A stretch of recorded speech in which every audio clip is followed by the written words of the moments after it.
Di pagawean mah niat balik ka imah teh hayang langsung ngalulungsar nyahunyarkeun suku tapi nepi ka imah mah loba pigawean nu kudu digawean heula. Bees teh nanah teh karak mendarat nepi ka imah 2 poe di pagawean henteu balik peuting kamari ningang sakalina balik ieu imah astagfirullah meninggal aya. Niat awalna mah burit kamari teh rek balik bees moal ngenong di pagawean tapi da kulantaran tamuna teh loba jadi we ngenong di pagawean pas balik ka imah teh buruan imah. Bees di buruan imah teh jukut jara rangkung kala kai runtah ngalayah loba atuh we puguh kudu naik heula ka belah dieu disapukeun bari jeung ngararebul oge. Emang benernya besti lamun misalna sasapu diusum halodok kieu mah komo dina taneuh atawa dina temukan memenikat ngararebul. Ieu ge jukut nu kudu wayahna dibabat teh can dibabat besti can aya waktuna dicabutan heula we nu beunang ku leungeun dicabutanana ge. Atuh da ieu tipe kemis can disasapukeun wae hoream tu dahawana teh rek sasapu teh mending geus besti jeung kana pangedulan teh geuninganan. Menurut istilahna mah eta teh naon ngaranna teh geus mendarah daging cenah ai pangedulan kitu teh.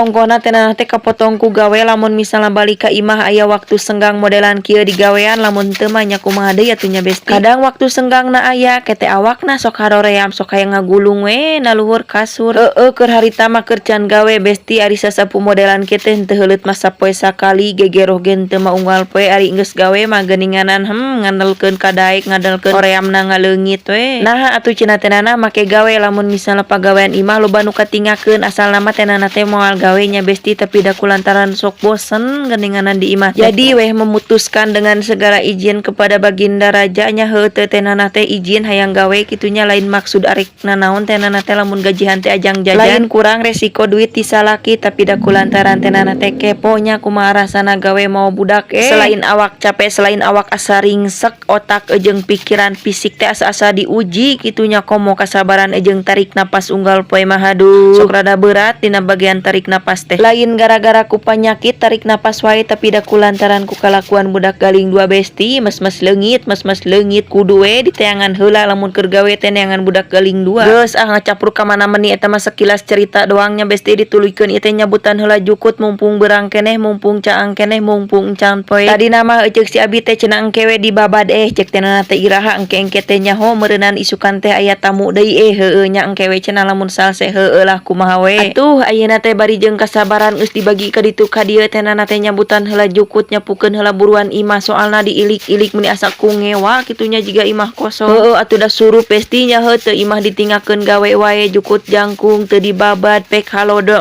jiga we imah kosong nu tara diisian bari jeung sok diisian oge. Sabenerna mah lamun kokoer hareupeun buruan imah jukut jara rangkung kieu teh sieun aya hileud bulu besti biasana usum halodo kieu mah kana hileud bulu teh sok rada bangenan geuninganan. Makana ieu ge sasapu teh buburu soalna geus